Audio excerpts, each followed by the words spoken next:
Hi, I'm Senator Jim Inhofe from the state of Oklahoma. Let me begin by telling those who lost loved ones during the tragic tornadoes in our state how much we love you guys.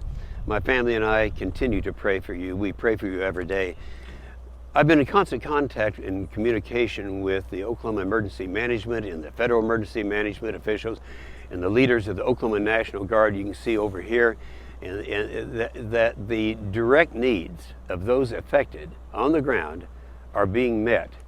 Oklahoma has been hit hard, but we're not knocked out. 14 years ago, on May the 3rd, 1999, an eerily similar tornado struck the same area of Moore, Oklahoma, and again in 2003.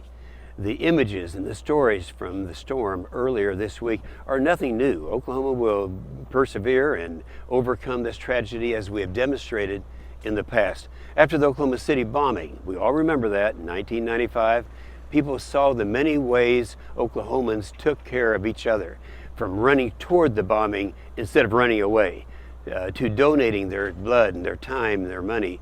This daily display of neighbors helping neighbors became known as the Oklahoma Standard.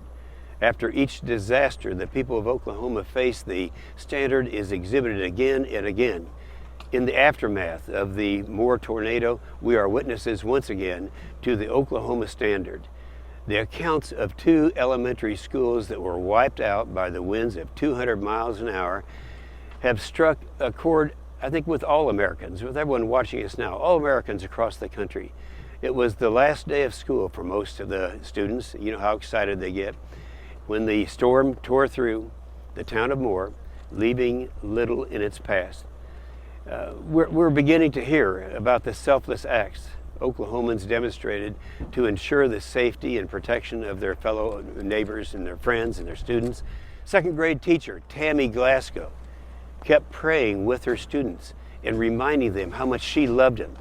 As she and their students took cover in the school closet, we had Susanna Haley. She was a first grade special education teacher in Briarwood Elementary School, suffered a severe injury when part of a school desk was impaled in the back of her leg while protecting the students in her classroom. The most heart-wrenching testimony I've heard is from the person who was responsible for matching the missing kids with the missing parents. The individuals who lived through these storms are volunteering in the recovery and assisting efforts right now, and they're America's real heroes. I have seen people from all corners of the state continuing to flock to the devastating areas to give their time, their money, and their energy to help meet the dire needs of those injured or displaced. The Oklahoma Standard has survived an act of terror in 1995 and devastating natural disasters in the past.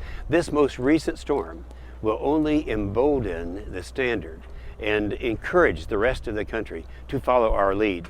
But our victims desperately need your help right now. They need your money.